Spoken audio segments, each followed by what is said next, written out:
આદરણીય વડીલો શ્રી, મહેમાનો શ્રી, ગુરુજન તથા મારા વહાલા ભાઈઓ અને બહેનોને તેરિયાબાના લાખેના વંદન.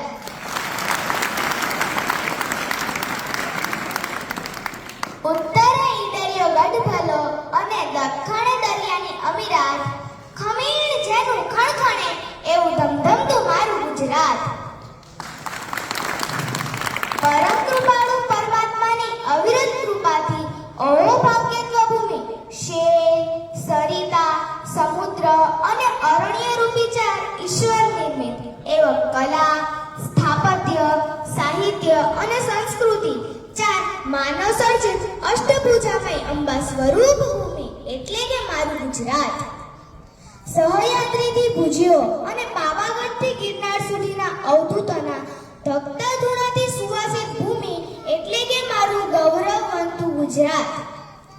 ચરોતરની લીલીછમ ધરા વિશે કહું કે કચ્છના સફેદ રણ વિશે, મહાપવિત્ર મંગલમય નદીઓ વિશે કહું કે પોતાના નતમસ્તક ઉપર ભગવાનને બિરાજમાન કરેલા પર્વતો વિશે, કેટલા રત્નો અને કેટલા અલંકારો, કેટલા ક્ષેત્રો અને કેટલી આભાઓ, સોમનાથમાં મહાદેવનું ડમરું અને દ્વારિકામાં કૃષ્ણની મોરલીથી આખું વિશ્વ ગાંડું થયું.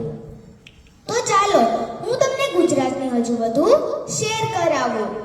હા, હું ગુજરાત છું. કૃષ્ણની દ્વારિકાને સાચવીને બેઠેલું જળ છું. હું નરસિંહના પ્રભાતિયાથી પરિતૃપ્ત પ્રભાત છું.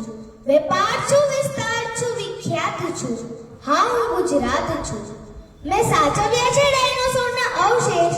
મારી પાસે છે અશોકનો શિલાલેખ, ધોળાવીરાનો માનવલેખ અને સોમનાથનો અસ્મિતાલેખ. હું ઉત્તરમાં સાક્ષાત અંબા માત છું. હા, હું ગુજરાત છું. હું નર્મદનું ગાન છું, સિંહનું સંતાન છું, સિદ્ધ હેમચંદ્રનું જ્ઞાન છું, તાપી નામે સરિતા છું. હું અણહિલવાડનો ભવ્ય ઇતિહાસ છું. હા, હું ગુજરાત છું. હું ખડખડ વાવું છું નર્મદા ઘાટે અને ખડબડું છું કેમુંજાની સંગાથે. કચ્છનું રણ એ મારું આવરણ છે. હું કાળિયા ઠાકરના મુંગટની ઝવેરાત છું. હું ભારતની મોંઘેરી કાયનાત છું. હા, હું ગુજરાત છું. હા, હું ગુજરાત છું. ગુજરાતની સવારી તો થઈ ગઈ છે. હવે ભારતની સવારી અટલ બિહારી વાજપેયીજીના શબ્દમાં કહું તો, ભારત કોઈ ભૂમિ का टुकड़ा नहीं है, वो जीता जागता राष्ट्र पुरुष है. ये अर्पण की भूमि है, ये दर्पण की भूमि है. इसकी नदी नदी हमारे लिए गंगा है और उसका कंकड़ कंकड़ हमारे लिए शंकर है. हम जिए